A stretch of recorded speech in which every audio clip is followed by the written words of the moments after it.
Welcome to Lead and Follow, a podcast that explores how great collaboration actually happens. I'm your host, Sharna Fabiano, author of the book Lead and Follow, The Dance of Inspired Teamwork. And I'm pleased to bring you the latest research, insights, and learning methods to help you work together better with the people around you. I help founders, solopreneurs, and new leaders become great at collaborating because I've seen how much more becomes possible when people integrate their ideas, perspectives, and strengths in a practical way. To learn more about coaching with me and for a one-time discount on your first session, go to sharnafabiano.com/coaching and enter the promo code podcast. The link is in the show notes. And now, here's the episode. Today, I'm speaking with Julie Newman, a certified human resources leader with over 15 years of experience in the HR field. Located in the Waterloo region of Ontario, Canada, she is a well-rounded HR professional with expertise in all areas of HR, from building organizational culture, performance management, recruitment, employee relations, and health and safety. She's really done it all. Prior to transitioning to HR consulting, Julie spent over 11 years in senior leadership within the nonprofit sector. After she was introduced to followership several years ago, she has become an advocate for using the leadership followership model in organizations and in her own work to create and support welcoming and inclusive workplaces. I'm very excited to ask Julie about a recent implementation of leadership and followership training that she directed for a nonprofit client.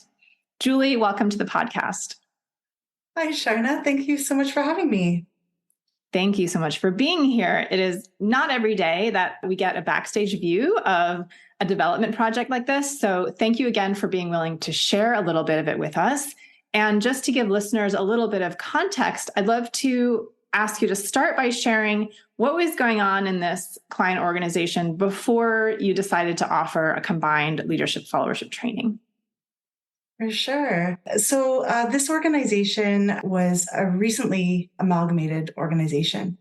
And we came through a period of time where we had to make decisions really, really quickly. As you can imagine, having multiple organizations come together, there's lots of things that happen behind the scenes in a very short period of time. And so we came out through sort of the initial pieces of that, and we're making the intentional commitment to work on our organizational culture. At that point, we didn't really have a defined culture, and also made a commitment to engaging our people and being on an engagement journey with our employees. And part of that was also like we had engaged them in creating a new strategic plan and plan for the organization. And we're just on the beginning of this journey, working on creating values for the organization. And then we were searching for, at that point, a leadership model as well, and just trying to find the right model that would land with us and what felt right for the direction that we were headed. Wow, that's a lot. Yeah, I can just imagine like all the moving parts there. I am intrigued by your comment on engagement, and I'm wondering what connections you saw between the leadership followership approach that you ultimately chose and the engagement journey. Yes. So, I think there's a couple of really cool things between leadership followership and engagement. And the first, when we found out about followership, it really wasn't on our minds. We were looking for a leadership model. And then when we sort of stumbled upon followership, it just spoke to us.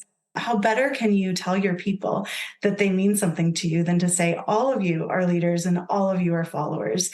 And investing in that type of model sends such a strong message to your people that you value them as employees and their development, but also what they have to say. And I think between, just engagement and leadership followership, they just go so hand in hand. Like when you are working with trying to engage your people, you are listening and you want to respond, and you are doing that very authentically. And then, you're also presenting an opportunity for people to come forward and share their thoughts and ideas, and, helping them embrace that followership role just by the structure that you're kind of setting at the outset without even talking about followership at all. You're kind of setting that stage. And then as a leader, you're making shifts and changes. And, also embracing that followership piece of you as a leader as you're listening as well. So there's so much that integrates between those three. Also, I think I'd flag as well transparency, that to do this well, that you need to have open and honest and transparent communication. And that builds trust. And it's almost like it sort of snowballs from one to the next, between engagement and your leadership followership and just all of that kind of coming together. Beautifully said.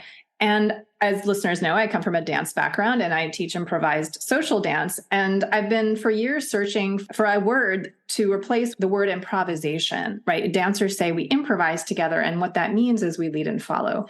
And I actually wonder if engagement, even though engagement is typically used to describe employees, if it's better used to describe what people do together, right? So could engagement actually be like almost a definition of leadership and followership? We're all engaged together, those in formal leader positions, those in quote follower positions. I don't know. It's just a thought I'm having now. How does that land with you? It's cool. I haven't thought of that either. And I wonder whether it's like collaborative engagement, because to speak to both sides of that. In the HR world, we think of engagement, and that's almost like something that organizations do, versus actually when you talk about the back and forth, that's something that you do together. So it's almost, I don't know, collaborative, or whether there's another term to add to that captures, but very cool thought. I love it. Collaborative engagement. Let's start a new trend, Julie. I think what made me think of dance improvisation is the way in which you described the behaviors around engagement from both the leadership and the followership sides of the coin. Because, of course, things only work well in a practical sense if all the people in an organization are experientially engaging with one another around whatever the work happens to be, right? Before we move on, I want to note for listeners that if you haven't listened to the previous episode with Samantha Hurwitz of Flip University, please do go back and check that one out as well. Flip University was Julie's implementation partner on this project, and Samantha has many wonderful stories about this approach to training as well. Anyway, let's move on to the next step of the journey here. Julie, how did you actually roll out this program logistically to the entire organization? What were your first few steps? We decided to use Sam and Mark Hurwitz model, leadership followership model, through Flip University. And they have something in their model and in their book called gender partnership. And, I think that just started right from the start with our work with Sam and Mark. We could customize sort of the program to our organization. And we did that right off the top with being in line with on our engagement journey of going like, we think we need to take this to some of our people to see whether or not this fits. And they were totally on board with us, which was really, really cool.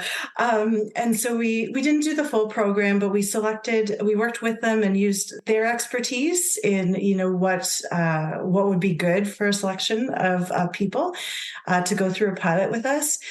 So we picked, different levels of people in the organization, different levels of tenure with the organization, and then from all across. So it was like this mini cross section of our organization. And we did it, I can't remember, over like a couple weeks, and sort of a simplified program. And the feedback was good. And, true to, the leadership followership philosophy, we also put it back to our people and said, like, does this resonate with you? Can you see this working for us? And, what do you think about it? And so they were all in support. And so we rolled it out. And what was so cool about that was when we rolled it out organizationally, we had this little group of champions, leadership followership champions, that we could use across the organization. And we worked with Sam and Mark, not just on the sort of the core material, but we integrated that into regular meetings and so had some like activities to do. And these champions could speak to that as well and be ambassadors for the program. And, even as an HR leader, like I helped to incorporate that into our leadership meetings. And so that I was modeling what I was expecting of leaders to do in their own team meetings. And then we had feedback coming back as well, the other way. So That was a little bit about about sort of the initial stages of our rollout and our journey, which was quite successful, actually. I love that you modeled leadership and followership from the beginning, like in the architecture of the program, in the piloting of it, in the feedback, in the way you structure the meetings. I love the champions. Super exciting. That is such a great note for others who might want to do this. So thank you for sharing that little backstage view.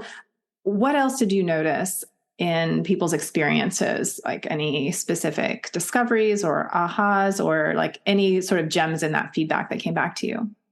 One of the big ones, the huge ahas, I think for us, and I think for Sam and Mark too, was we made the decision to roll out leadership training before followership training. And I think this was something that hadn't been done with the program before. And it was just such a huge success. And, if you think about it, many folks, unfortunately, think of followership as lesser than leadership. And so if you say to an employee, we're going to sign you up for followership training, that doesn't quite resonate as well as we're going to sign you up for leadership training. And in fact, all of you are leaders and all of you are followers. And if you think about how to model that in a way, it's like we'll give you the training that, people tend to desire right off the top. And so we didn't run into any challenges with respect to followership. And that really just, I think, set the stage. That is such a valuable insight because the number one challenge that I hear over and over again from my colleagues who want to offer followership training is exactly this. It's the totally understandable skepticism. So I feel like this is the magic formula in a way, starting with leadership, which is the obvious thing of value, and embedding in it the seeds of followership so that when you get to the other side of the coin, so to speak, it makes total sense and it feels natural. Julie, I wonder if there were any challenges you ran into in rolling this out to the organization. And if so, what would you advise others to keep in mind? Some of the other things, we trained the full organization, which is so cool, but it has its own unique challenges too. Some of the things that I learned was being flexible where we needed to with certain groups. So sometimes you have employee groups that don't have the availability to do the training, like independently, or that, if you're in a factory or other places, that they're on the floor and you need them doing that job. And so we looked at some creative ways to do that. And we did that through some team meetings as well with certain groups so that they could do videos through there and then give them some time for some of the reflection activities in time that was sort of already built in. So we had a couple stragglers, which is not unexpected, but, we had really high completion rates, which was cool. And I think the other insight, just as an HR professional and for organizations, certainly in Canada and Ontario, where I'm from, we have what we're calling, the talent crisis, where it is so hard to attract and retain employees, and your turnover can be high. And that doesn't mean that it's reflective of the organization, but just practically, the timing of when you offer and make this investment. We did this right off the top for everyone, which still makes sense. But, reflecting, you do want to train the people that are going to stay with you for longer term. And so considering that in how you decide to roll out would also be a recommendation. And that doesn't mean that you don't give them any leadership followership training. I think that just means that it might be, like initial one before you go into the full program, just practically speaking, to make sure that you've got the people that are fully committed. Yeah, that makes sense. Feels balanced. You mentioned meetings a couple times and how that was a way that you could be flexible with different groups' needs and also just model the way, like all the way through. Are there any specific tips you would offer about, how you structured meetings either within HR or out, in the various areas of the organization? I think I could say that I probably took Sam and Mark's lead in terms of the idea of the micro learning and really incorporating that into existing meetings. So like we had very, very few additional meetings as part of the program. And that was just something that to add more meetings into people's already busy schedules just did not make practical sense for us. And so we really kind of incorporated these bite-sized pieces into time that was already in people's calendars. And that if there were certain team-specific topics that had to get covered, that you still allowed time for that, but that you could carve out, you know what, this portion of your meeting is going to be dedicated to leadership followership. Very smart. Yeah, I love that. That's such a great tip. Integrate microlearning into existing meetings. Yeah, fabulous. And I'll just note here again, a lot of these trainings are social e-learning programs, and you can learn all about that on the previous episode. So they're very flexible and scalable. Okay, I know people are probably curious about ROI. Like, what do you get out of this type of investment? What outcomes do you see? So I'd love to hear any observations you have about that. In terms of return on investment, we had so many different things going on at the same time. And it's kind of like the snowball effect where you start on one and all of a sudden, you know, you're adding other things, other initiatives and other things to enhance leadership followership. So it's hard to kind of tease out exactly what was leadership followership versus other pieces that fit into that sort of fulsome approach that kind of we took across the organization. But one that I would say is significant is increase in employee net promoter score. So from the start, like going back before we selected leadership followership and started kind of our engagement journey, we had an employee net promoter score, 10, under 10 perhaps. And we had a goal to get it at around 2025. And by the time we finished, like we exceeded that quarter over quarter. We were beyond what our goal was to happen. And we had that over a few years that we were hoping to achieve that. And we achieved that much faster than we had hoped. So that was really cool. Having a common language that you can use organizationally was great. Certainly talking about, Sam and Mark talk about setting the frame and then creating within the frame. And that was just a language that really resonated with people. And, even as organizational leaders, reflecting on things that happen and go, well, did we set the frame very well, or did we miss the mark? And how could we do that better? And then also for conversations with employees, they may have interests that are wonderful interests, but are beyond the scope of their role. But, it also gives language to kind of go, okay, that's awesome. But, this is the frame that we're working within, even around decisions and, what are the frames for decisions for leaders or where our boundaries, I think was really, really helpful. And so that kind of became a takeaway, and that sort of would definitely bubble up from times in the organization. We do some review. I think the other pieces, I definitely had positive feedback from our people, appreciation for the investment that we were making in them. And in some cases, I did have some feedback from new employees that it actually attracted them to our organization versus another organization. Wow, those are some really exciting findings, even anecdotally. So thank you so much for sharing them. Julie, since you've completed this program, are there any other changes that you made as a result of having a common language and having everyone experience this together? Yes. So some of the things that we did incorporate was, and a lot of it kind of happened behind the scenes, but, considering leadership followership and incorporating that into our performance appraisals, as well as considering that as part of our recruitment tools. And so, as an outsider, you could probably look at it and go this looks kind of standard, but, there's a lot of intentionality behind that and how we integrated that. And there's so many more places that you can go with fully integrating leadership followership into an HR program, whether that's your core competencies or your policies, procedures, everything. You can really think broadly about how you implement that. But performance appraisals and recruitment were two that we did kind of behind the scenes.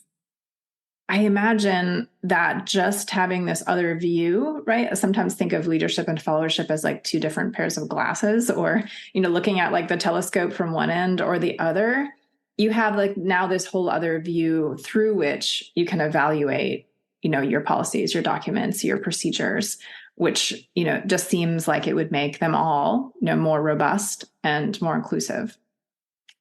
For sure. And, if you think about leadership followership, and when you do that well, that you're almost creating a culture of that, and you want to cultivate organizational culture, what better way than integrating that into who you hire, and as well as how you evaluate and recognize folks. Yeah, really beautiful. So practical too.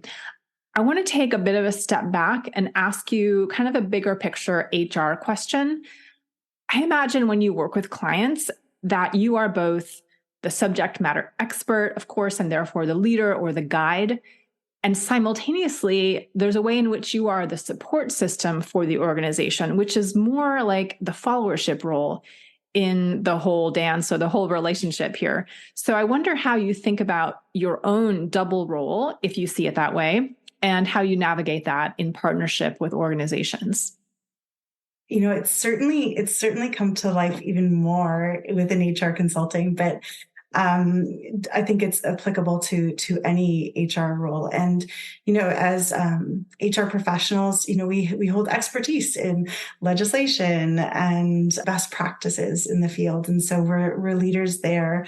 But then the best HR professionals take that and cater that and adapt that to the organization. And so you need to be a leader in the HR specialty, but then also the follower to really make that come to life, to really apply those pieces in the best possible way for the organization you're supporting. I'll give an example. So an organization, there may be a best HR practice, but it doesn't align with the organization's values or their culture. And sometimes an organization will choose to accept that risk of not doing the best practice just because that it will further support their values and their organization.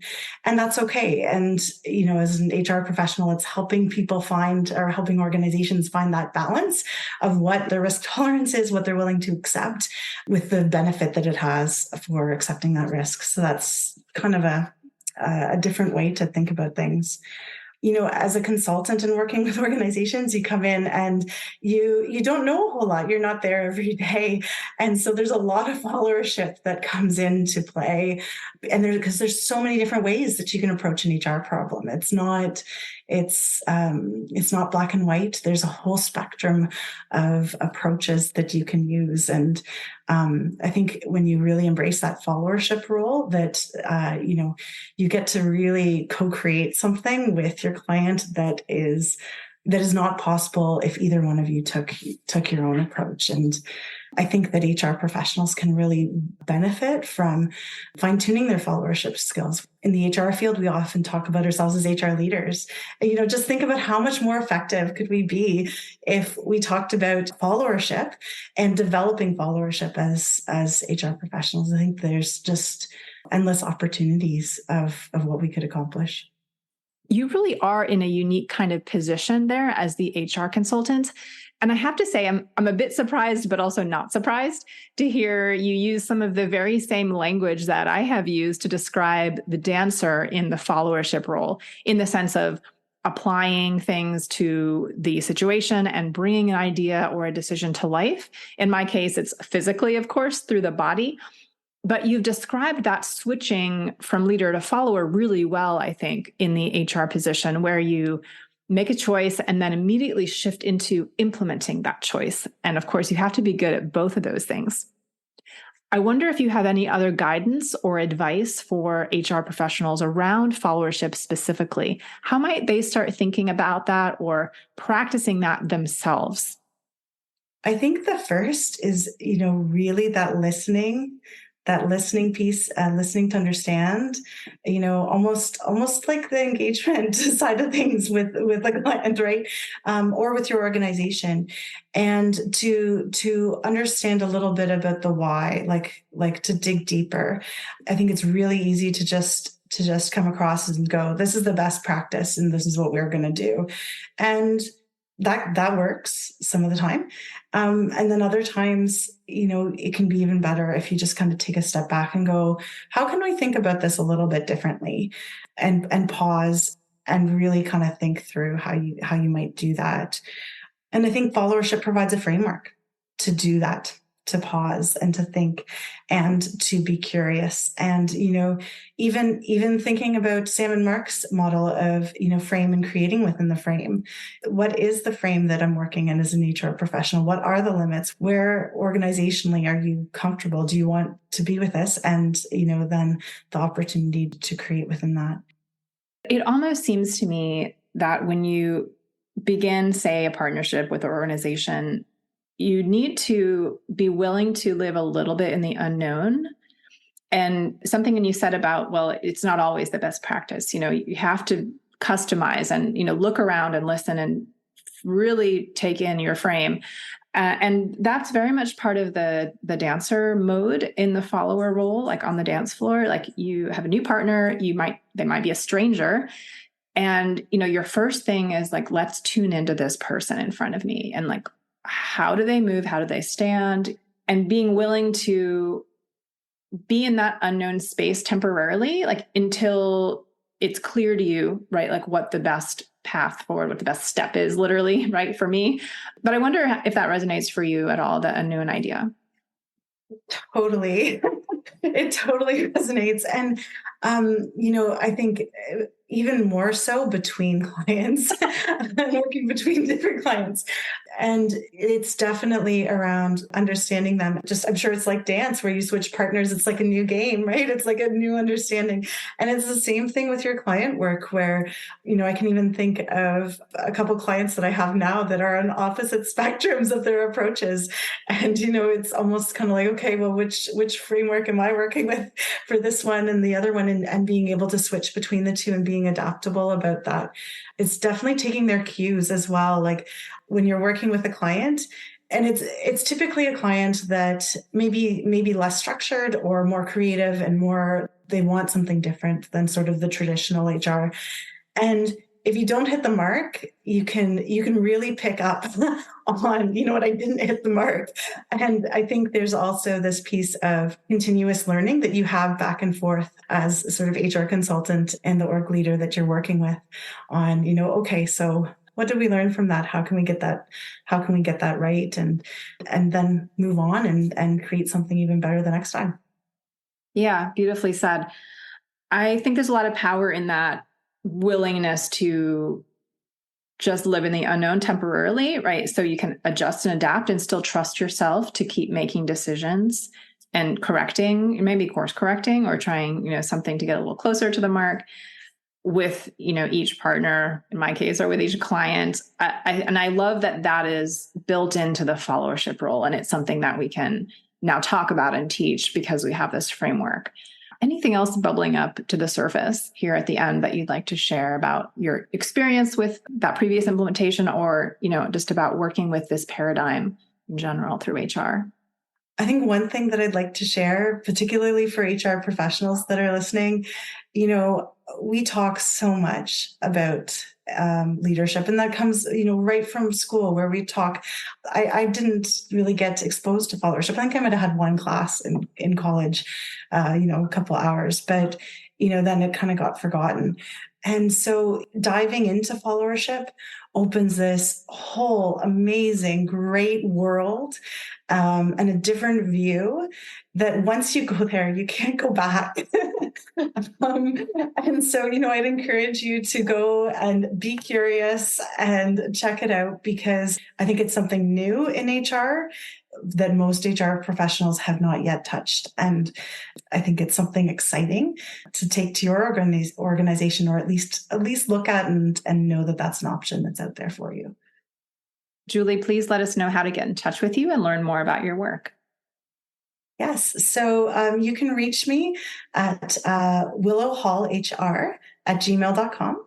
Or on LinkedIn, you can reach out to me. We'll put the link below. And I also have a website that is soon to be launched that will be willowhallhr.com. So those are all ways that you can learn a little bit more about the support I provide and get in touch with me. Thank you again. We will link all of those in the show notes. It's been such a pleasure, and I look forward to following your work in the future. And I look forward to our next conversation, Julie. Thank you so much, Sharna. It's been such a pleasure and a privilege to be on the podcast with you. Thank you.